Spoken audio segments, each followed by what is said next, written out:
Good day, I'm Lorraine Mendez and this is your JIS News for Wednesday, September 21. The nation's leaders have been expressing condolence to the family and schoolmates of Dominic James, the St. George's College football team captain who died on Tuesday. James collapsed shortly after the start of a Manning Cup match against Excelsior High School. Education Minister Senator Ruel Reid and a number of officials visited St. George's College Wednesday morning to lend their support. A young man who I know very well from my time as principal of Jamaica College. And for me, Dominic was one of my standout students. All you have said about him, how disciplined he was, a very bright, very cooperative youngster. Our refuge, our strength is in God this morning.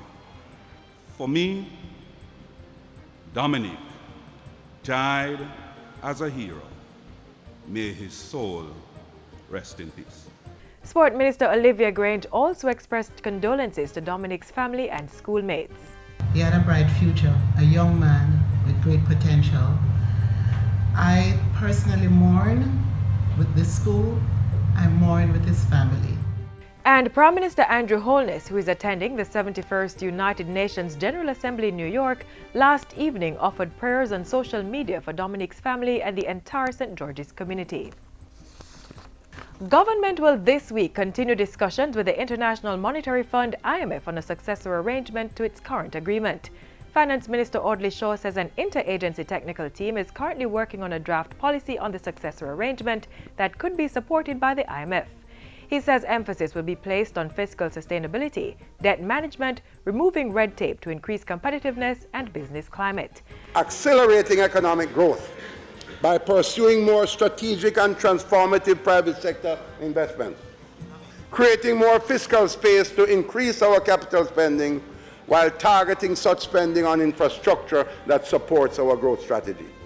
Continuing to realign our tax structure towards indirect taxes with a view to stimulating economic efficiency while broadening and safeguarding the revenue base through enforcement and compliance actions. The Finance Minister was delivering a paper on the state of the economy in Parliament Tuesday. In reiterating government's commitment to meeting the two remaining IMF reviews, Mr. Shaw said Jamaica was on track to surpass the quantitative benchmarks for the end of September. Meanwhile, Minister Shaw says government is also on track to meet the two structural benchmarks it had set itself. That is, submitting an action plan for public sector transformation and approving a more efficient structure at the Accountant General's Department. The draft of the action plan has already been prepared and will be submitted to Cabinet by the 26th of September. We have also committed to approve a new organizational structure for the Accountant General's Department as part of our effort to strengthen public financial management. This is also on track. There is full support for the Jamaica Agricultural Commodities Regulatory Authority JACRA bill, which was passed in the lower house on Tuesday. Addressing Parliament, Industry, Commerce, Agriculture and Fisheries Minister Carl Samuda said through JACRA, commodity boards such as coffee, coconut, cocoa and spices would be rationalized. He says government would no longer have commercial interests in the commodities. The authority is expected to develop, regulate, promote and standardize the industry, making it more competitive. Activities of JACRA will be the protection and enhancement of Jamaica's reputation of supplying agricultural commodities of the highest quality to the international market. This will bolster Jamaica's competitiveness in the marketplace as well as enhance our market share. The authority will also be responsible for granting trade licenses to players in the industry.